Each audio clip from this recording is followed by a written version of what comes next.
Hello दोस्तों, नमस्कार। इस वीडियो में हम कवर करेंगे विवाह पंजीयन के लिए आप आवेदन ऑफलाइन कैसे कर सकते हैं। सबसे पहले हम जानेंगे विवाह पंजीयन है तो आवश्यक दस्तावेज क्या क्या ज़रूरी है। तो पहला तो निर्धारित प्रारूप में आवेदन, यानी कि आपको सबसे पहले एक आवेदन लेना है। और आवेदन कहाँ से लेना है, या तो आप MPE डिस्ट्रिक्ट के पोर्टल से भी आवेदन डाउनलोड कर सकते हो, और अगर वो डाउनलोड नहीं करना आता है तो मैं वो भी बता दूंगा आपको। और दूसरा, या तो आपके नज़दीकी जो भी MP ऑनलाइन की शॉप है वहाँ से भी आप 10 या 20 रुपये लेंगे, वहाँ से आवेदन आप ले सकते हो।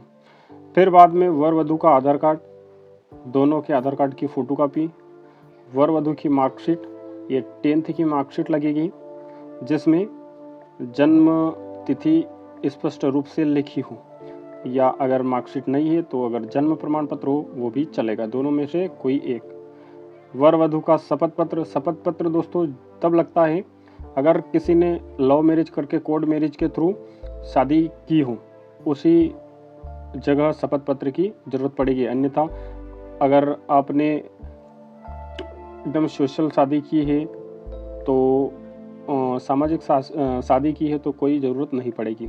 फिर बाद में आएगा 5वें में पंडित जी का लेटर पैड, यानी पंडित जी प्रमाणित करेंगे कि हाँ इन दोनों की शादी मेरे द्वारा हिंदू धर्म के रीति रिवाजों के थ्रू हुई है, तो उस पर वो लिखा हुआ होना चाहिए। और अगर आप मुस्लिम लीग से हो तो निकाह नामा, जो भी आपका निकाह कराता हो वो लिखेगा। और दूसरा 6 नंबर पे है 2 गवाह चाहिएंगे, जो एक महिला की तरफ से और एक पुरुष की तरफ से, और उन दोनों की आधार कार्ड की फ़ोटोकॉपी लगेंगी और पंडित जी का भी आधार कार्ड। और अगर आपका निकाह कराने वाला अगर कोई काजी जो भी कुछ हो तो उनके आधार कार्ड की भी फ़ोटोकॉपी लगेगी।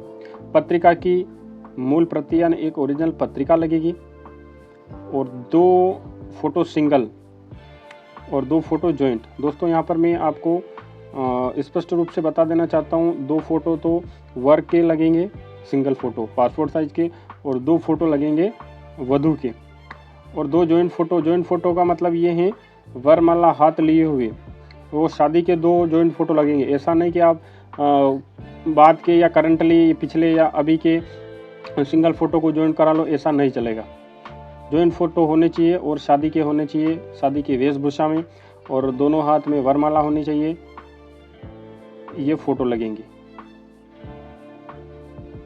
अब आगे मैं बताता हूँ ऑफलाइन आवेदन कैसे तैयार करते हैं और कैसे भरते हैं। तो चलते हैं ऑफलाइन आवेदन में। ये दोस्तों आवेदन पर हम आ चुके हैं। आप स्पष्ट रूप से यहाँ पर देख सकते हो फ़ोटो किस हिसाब से लगेंगे। 2 तो महिला के हो गए और 2 हो गए ये पुरुष के, यानी कि वर के और वधू के हो गए। और वर वधू का ऐसा आपको जॉइंट फ़ोटो 2 लगाने पड़ेंगे। सबसे पहले वर का नाम हिंदी में ये स्पष्ट रूप से हिंदी में लिखना है, फिर पिताजी का नाम, फिर उसका स्थायी निवास, मोहल्ला, post office, station, police station और ज़िला। फिर बाद में वधू की यहाँ पर पूरी डिटेल्स आ जाएगी।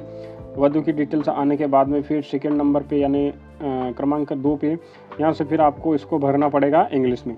इंग्लिश के कैपिटल वर्ड में यहाँ पर भरना है, कुछ नहीं करना है, सेम टू सेम जो हिंदी में आपने भरा है वही का वही यहाँ पर इंग्लिश में भरना है।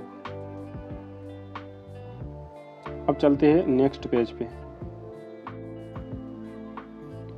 ये यहाँ पर वापस वो महिला मतलब वधू की इंग्लिश में डिटेल्स आ जाएगी। फिर वर्क की डेट ऑफ बर्थ यहाँ पर आपको मेंशन करना है।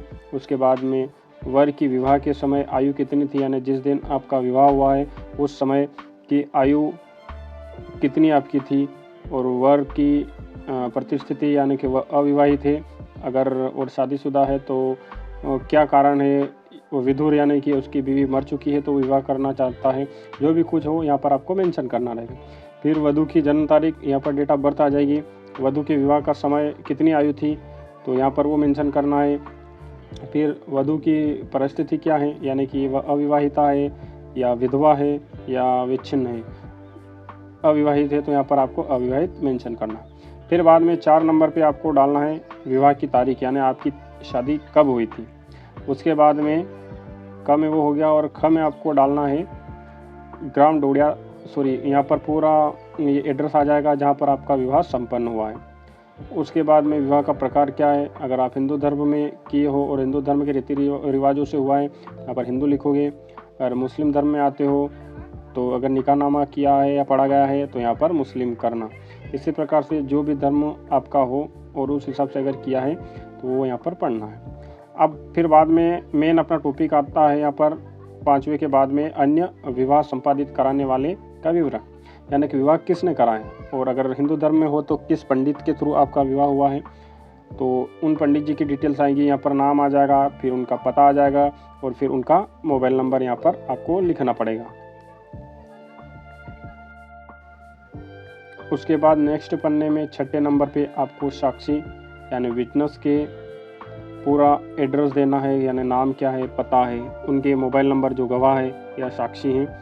उनके बाद में 7वें नंबर पे भी वही, यानी 2 गवाह की ज़रूरत पड़ेगी, 2 साक्षी की ज़रूरत पड़ेगी जिनके समक्ष आपने शादी करी है। तो बिल्कुल ये हो चुका है और उनके मोबाइल नंबर भी आपको यहाँ पर मेंशन करना है। फिर 8th नंबर में आएगा वर और वधू के संयुक्त पासपोर्ट आकार की फ़ोटोग्राफी, यानी दोनों का संयुक्त जो आपने शादी करी है तो वरमाला हाथ लिए हुए 2 पासपोर्ट साइज के फ़ोटो यहाँ पर लगाने रहेंगे। उसके बाद में यहाँ पर वर के सिग्नेचर हो जाएंगे और बाएं हाथ के अंगूठे का निशान भी आपको लगाना ज़रूरी है, और इधर वधू के हस्ताक्षर हो जाएंगे और बाएं हाथ के अंगूठे का निशान।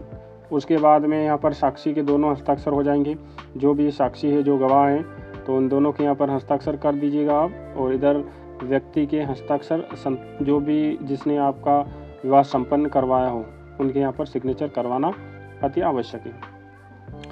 अब चलते हैं नेक्स्ट पेज पे। ये हमारा प्रमाण पत्र है जो पंडित जी द्वारा प्रमाणित किया गया है। जैसे कि इसके लिए दोस्तों मेरे को पसीना छूट गया, काफ़ी यूट्यूब पे छान मारा मगर ये कहीं पर भी नहीं मिला है। तो इसलिए मेरे वीडियो बनाने का मकसद यही था कि मैं बहुत भटका हूँ। तो दोस्तों प्रमाण पत्र इस प्रकार से, यानी कि जो भी कोई पंडित अगर शादी करवाता हो तो उसके पूरा वो प्रमाणित करेगा कि मैं, उसका नाम आ जाएगा, पिताजी का नाम निवासी आ जाएगा पूरी तरह से, फिर वर जो भी वर है, फिर वधू है, और नीचे लिखा हुआ जाएगा इन दोनों की शादी इतने दिनांक को, अगर हिंदू है तो हिंदू धर्म के रीति रिवाजों के द्वारा कहाँ पर संपन्न कराई गई है और क्या तिथि है। ये पूरी करने के बाद में यहाँ पर लिखा हुआ जाएगा उपरोक्त तो मेरे द्वारा जानकारी दी गई फिर गलत साबित होती है तो इसका जिम्मेदार मैं स्वयं रहूँगा।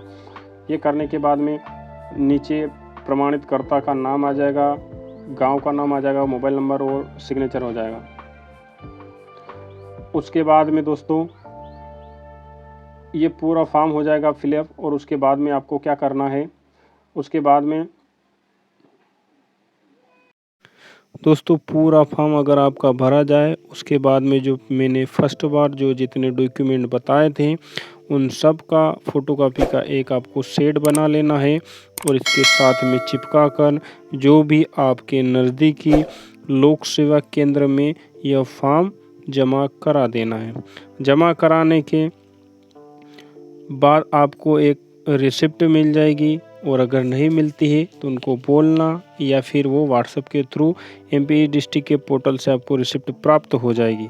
उसके बाद में 30 से 45 दिन के बीच का यह समय रहता है, और अगर आपको जल्दी चाहिए तो आप जनपद से कांटेक्ट कर सकते हो, जल्दी आपको मिल जाएगा।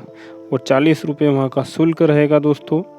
बस यही A to Z प्रोसेस थी। वीडियो अच्छा लगा हो तो लाइक करना, चैनल पर नए हो तो सब्सक्राइब करना। Thank you. जय हिंद।